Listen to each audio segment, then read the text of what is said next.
ગુજરાતના 90% અધિકારીઓ ચોર છે. બધા જ સાલા હપ્તા ખાઈને કામ કરે છે, મફત કોઈને કામ કરવું નથી. એક તાલુકા વિકાસ અધિકારી તરીકે જો હું ફોલ્ટ કાઢવા ત્યાં ખાનપુર આવીશ અને એટલા ફોલ્ટ નીકળશે, એટલી ગેરરીતિ નીકળશે કે રાત્રે ઊંઘ નહીં આવે. સાહેબ તમને કહી રહ્યો છું, ખાનપુર ટીડીઓ છો, તાલુકા વિકાસ અધિકારી છો, તો તમને એવું લાગે છે તમે વાઘ થઈ ગયા છો, તમે ડોન થઈ ગયા છો, તમે જવાબ નહીં આપો, ફોન નહીં ઉઠાવો.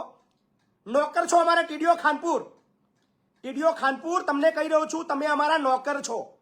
ફોન ઉઠાવવો પડશે, જવાબ આપવો પડશે.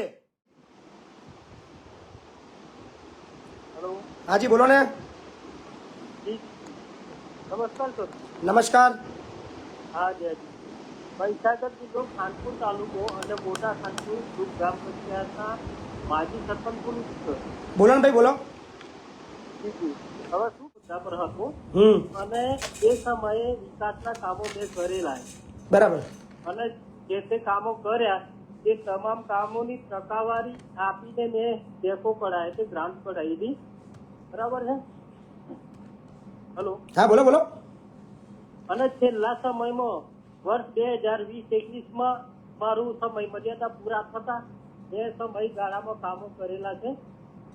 એ કામોના ટકાવારી તો સાહેબ ટકાવારી માટે મારા કામો રાખે. મતલબ તમારા કામ પૂર્ણ થઈ ગયા છે એનું બિલ નહીં ચૂકવતા? હા, બિલ નથી ચૂકવતા સાહેબ. કામો ટોટલી કામો ચોક્કસ કાયદેસર કામો કર્યા છે અને ટકાવારી લેવાના માટે મારા 2 વર્ષ મારા સરપંચમાં પૂરા થઈ ગયા. કયો તાલુકો કયો? તાલુકો ખાનપુર, ગ્રામ પંચાયત મોટા ખાનપુર. તમે સરપંચમાં હતા? હા સાહેબ, હું સરપંચ 2017 થી 2021 સુધી હતો. 21 મારું પૂરું થયું. 2 વર્ષ પૂરા થયા. ગ્રાન્ટ છે છતાં પણ ટકાવારી લેવાના માટે મારા બિલો રોકી રાખ્યા છે સાહેબ. શું એ લોકો કે તમારા કામો બધી એની ફૂલ એન્ડ ફાઇનલ આપણે સીસી બની ગઈ છે કમ્પ્લીટ? હા, સીસી બનાવી દીધી છે એમણે, બધું કમ્પ્લીટ કરી દીધું છે. અને ટકાવારી પહેલી આપો સરપંચ, ટકાવારી પહેલી આપો તો તમારા ગ્રાન્ટ કાઢીએ, બાકી ટકાવારી નહીં આપો તો ગ્રાન્ટ નહીં મળે અને તમારે જ્યાં જવું હોય ત્યાં જઈ શકો છો એવું ટીડીઓ સાહેબ કે છે, કૃણાલ દામોદ સાહેબ. ટીડીઓ એવું કહી રહ્યા છે? એવું કે છે એમ. ટીડીઓ નો ફોન નંબર આપો મને. હા લખો સર. ગુજરાતની અંદર આવો કોઈ ટીડીઓ છે જે ગ્રાન્ટ માટે પૈસા માંગી રહ્યો છે સરપંચ જોડે? હા જી સર. બોલો નંબર બોલો.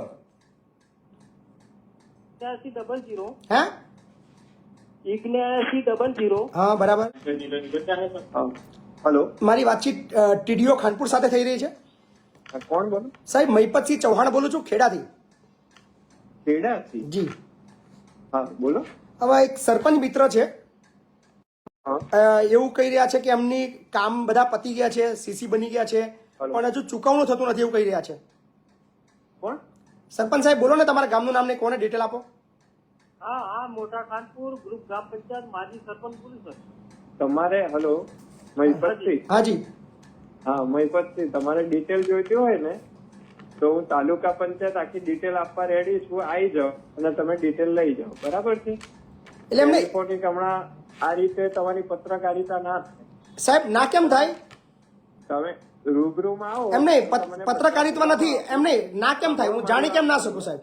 તમને હું બધા પુરાવા આપું કયા કારણોસર નથી થયું અને કેમ નથી થયું. એને લેખિતમાં તમે આપ્યું છે ને? સરપંચને લેખિતમાં આપ્યું તમે સાહેબ? હું તમને પુરાવા આપું. સાહેબ તમે લેખિતમાં સરપંચને આપ્યું છે? મને નહીં.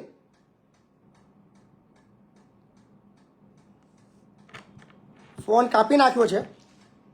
પત્રકારિત્વ બતાવી એમને શું કહેવાય. મજા આવી છે. ચલો ભાઈ, તમારો ટીડીઓ એની બીક લાગે છે એને ફોન ઉઠાવતા, એમ કે હું ફોન પર જવાબ ના આપું. ફોન પર જવાબ આપવો પડશે ભાઈ.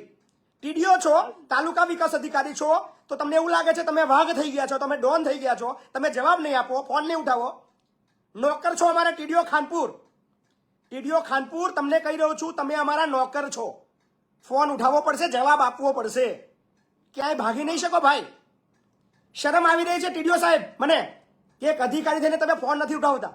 તમે જો સાચા છો તો તમને ડર છે ન લાગે છે ફોન પર વાત કરતા? મને ખબર છે મારી વાતચીત તમારા સુધી પહોંચી રહી છે. વિડીયો પણ કદાચ હવે જોતા થઈ ગયા છો, એવું વિચારતા હશો તમે. સાહેબ મારા કામો ટોટલ કામો ઓકે છે. હું સર એને આ ટીડીઓ સાંભળો મારી વાત. દરેક કામોની ચકાસણી કરી શકે છે. સાંભળો મારી વાત. આ તમારા ટીડીઓએ તમારું ચૂકવણું નહીં કરવા માટે તમને કોઈ કાગળ આપ્યો છે ખરો? ના એવું કશું જ નથી આપ્યું. તો આ ફોન પર કહે છે કે ભાઈ કામ ચૂકવણા પાત્ર નથી, પછી તેનું લેખિત આપ ને ભાઈ. તું અધિકારી છું, તને લાગે છે કે કઈ ખોટું કામ કર્યું છે કે ચૂકવવા પાત્ર નથી, તેનું લેખિત આપ કે આ કામની અંદર ગેરરીતિ છે, આ ગેરરીતિ છે. કેટલી ગેરરીતિ છે જો હું ખાનપુર આવીશ ને તો બતાવીશ કે કેટલી ગેરરીતિ છે તમારા કામની અંદર. હા એક તાલુકા વિકાસ અધિકારી તરીકે જો હું ફોલ્ટ કાઢવા ત્યાં ખાનપુર આવીશ અને એટલા ફોલ્ટ નીકળશે, એટલી ગેરરીતિ નીકળશે કે રાત્રે ઊંઘ નહીં આવે. સાહેબ તમને કહી રહ્યો છું, ખાનપુર ટીડીઓ સરપંચ સાહેબ, હાજી તમે અત્યારે જ તમારા ટીડીઓની ઓફિસે પહોંચો. હાજી પહોંચો ત્યાં એને કહો સાહેબ લેખિતમાં આપો કે મારા કામ ચૂકવણા કરવા પાત્ર નથી, એવું કહો. હા બરાબર? હું કે એટલો પૈસા વાળો નથી કે મારા પૈસા જવા દઉં. અરે સાહેબ એવું નથી સાહેબ, કાયદેસર કામ કરે છે, મારા કામની ચકાસણી જે કઈ અધિકારીને કરવી એ કરી શકે છે. સાચી વાત છે, બિલકુલ સાચી વાત છે. બરાબર છે. અને ચકાસણી કર્યા પછી એમને યોગ્ય લાગે કે કામો બરાબર છે, સરપંચે કામો જે કર્યા છે બરાબર, મને એક વસ્તુનો જવાબ આપો, એક વસ્તુનો જવાબ આપો. બરાબર. બાકી મારી જોડે અત્યારે હાલમાં ટકાવારી 50% પૈસા માંગે, લાગે 50,000 રૂપિયા, 50% પૈસા માંગે છે. એવું અત્યારે કઈથી લાવું સાહેબ? મેં એવું કીધું શરમ આવી જોઈએ અધિકારીને, જો એ અધિકારી પૈસા તમારી પાસે માંગતો હોય. ત્યારે તમે બિલો કાઢી આપશો ત્યારે હું તમને ટકાવારીના પૈસા આપી દઈશ.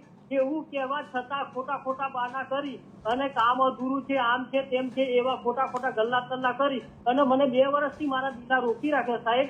અને બીજી પંચાયતોનો હું તમામ પંચાયતોની આરટીઆઈ માહિતી માંગીશ અને મને અમુક પંચાયતોની ખબર પણ છે સાહેબ કે ચલો તમારે આરટીઆઈ કરવાની જરૂર નથી. ખાનપુર સાંભળો પણ ગ્રાન્ટ વપરાઈ ગઈ છે એ પણ અમુક પંચાયતોની મને માહિતી છે. ચિંતા કરવાની જરૂર નથી. સમગ્ર ખાનપુર નાગરિકોને મસ્ત મુદ્દો આપું છું. ચલો ટીડીઓ ખાનપુર, આરટીઆઈ અને પત્રકારિતા કોને કહેવાય ને એ તમને બતાવીએ. અને કાયદેસરની કાર્યવાહી કરી સાહેબ. સાંભળો, ચિંતા ના કરશો. અધિકારી ફોન નથી ઉઠાઈ રહ્યો, એવું લાગે છે કે હું ફોન નહીં ઉઠાવું એટલે મારે જવાબ આપવામાંથી બચી જવાનું છે. એવું નથી થવાનું ભાઈ. બરાબર? નોકર છો અમારા, એટલે અમારા નોકર જોડે અમારે કેવી રીતે કામ લેવું એમને સારી રીતે આવડે છે. એટલે આરટીઆઈ કોને કહેવાય, પત્રકારત્વ કોને કહેવાય એ ટીડીઓને આવતા 7 દિવસમાં ખબર પડશે. મારી 1-2 લેટર ત્યાં ખાલી ખાનપુર પહોંચવા દો. ખાસ નોંધ લઈ રહ્યો છું. બરાબર? સરસ મજાનો એક મતલબ અધિકારી મળ્યો છે અને કામ કેવી રીતે કરાય, નોકરી કેવી રીતે કરાય, સચ્ચાઈ ઈમાનદારી શું છે, શું કામ હોય એ બધું છે ને એ હવે આપણે ખાનપુરનું બહાર લાવીએ અને ખાસ નોંધ પાડીએ કે ખાનપુરની અંદર મારે કઈ માહિતી માંગવાની છે ને આજે તૈયાર કરવામાં આવશે. ટીડીઓ સાહેબ, તાલુકા વિકાસ અધિકારી સાહેબ એવું કહે છે કે તમે ટકાવારી આપશો તો જ બિલ મળશે, તો જ ગ્રાન્ટ મળશે, બાકી નહીં મળે. તમારે જ્યાં જવું હોય ને ત્યાં જવાની છૂટ છે એવું મને ટીડીઓ સાહેબ કહે છે. પણ આમને જયારે આ ટકાવારી લોકો માંગતા હોય ત્યારે વિડીયો ઉતાર લેતા હોય તો રેકોર્ડિંગ કરી લેતા હોય, સાલાઓનું ખબર પડે એમને. હાજી એ મારી ભૂલ થઈ છે. સમજ્યા? હપ્તા તો ખાય છે બધા, મને ખબર છે. 90% અધિકારીઓ ચોર છે. ગુજરાતના 90% અધિકારીઓ ચોર છે. બધા જ સાલામાં હપ્તા ખાઈને કામ કરે છે, મફત કોઈને કામ કરવું નથી. કામો અમુક પંચાયતોમાં બિલકુલ થયા જ નથી અને ગ્રાન્ટ વપરાઈ ગઈ છે. બતાવશું આપણે, ચિંતા ના કરશો. તો એ કઈ રીતે સાંભળો, મારી આરટીઆઈ ખાનપુર પહોંચવા દો. 2 થી 3 દિવસ લાગશે. 30 દિવસનો સમય છે એટલે એમને એવું લાગે કદાચ 30 દિવસ નીકળી જશે પણ બહુ મજા આવવાની છે. તો બી હું વિનંતી કરું છું કે કરી શકે છે અને સાદા કામો નીકળે તો જ મને પેમેન્ટ ચૂકવે. આ વિડીયોના માધ્યમથી ખાનપુર ટીડીઓને એક વાત કહી રહ્યો છું, તાત્કાલિક ધોરણે આ જે સરપંચ છે એના કામની તપાસ કરવામાં આવે.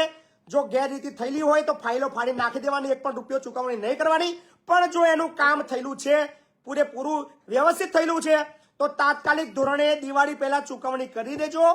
અને ખાસ પત્રકારિતા કોને કહેવાય ને એ તમને 7 દિવસમાં ખબર પડશે. મારો એક લેટર તમારી પાસે આવી રહ્યો છે, લે છે તમારી માહિતી તમારા કામની અને તમે જ્યાં નોકરી કરીને આવ્યા છો અને જ્યાં જેટલા ટાઈમ નોકરી કરી છે, તમે કેવા કામ કર્યા છે, તમે કેવા બિલો બનાવ્યા છે, સ્વભંડોળમાં કેટલા ખર્ચા કર્યા છે અને કેવી રીતે તમે ચલાવો છો ને એ બધું જ માહિતી 30 દિવસમાં લઉં છું. આપજો જવાબ. બરાબર ને? એક જાગૃત નાગરિક કોને કહેવાય એ તમને તાલુકા વિકાસ અધિકારી ટીડીઓ સાહેબ ખબર પડશે ટૂંક સમયમાં. અને એના માટે હું છે ને કોર્ટમાં લડીશ. મારે કોઈ ચિંતા કરશો નહીં, કોઈ ચિંતા કરશો નહીં. કાયદેસર ન્યાય માંગીશ એમ. તમે ટેન્શન ના લેશો. તમારો નંબર હું નોટ ડાઉન કરી લઉં છું અને હવે આ લડતની અંદર તમારા લડતની અંદર હું સહભાગી છું. તમારું કામ જો નિયત રીતે થયેલું છે તો કોઈના બાપની તાકાત નથી તમારું બિલ રોકી શકે. અને એક પણ રૂપિયો કોઈ ચોરને આપવાનો નથી. એક રૂપિયાનો વ્યવહાર કોઈ ચોરને આપવાનો થતો નથી. હાજી. બરાબર છે? અને સાહેબ બદલી કરીને પણ જતા રહ્યા છે અત્યારે એમ. અત્યારે ભાગી ગયા છે. હા, બદલી કરીને પણ સંજેલી જતા રહ્યા છે. બરાબર. લે સંજેલી નોકરી એમને અહીંયા નોકરી તો કરીને ગયા છે ને. એમને કામો તો કર્યા છે ને, એમને સહીઓ તો કરી છે ને. ઘણા કામો છે એમના જેની અંદર બધામાં સહીઓ છે. ઉખેડશું કચ્ચો ચિઠ્ઠો નીકળશે એમનો. બરાબર ને? અને મહિપતસિંહની પેન ક્યાં સુધી પહોંચશે હજુ એમને અંદાજો નથી ભાઈને. બરાબર છે?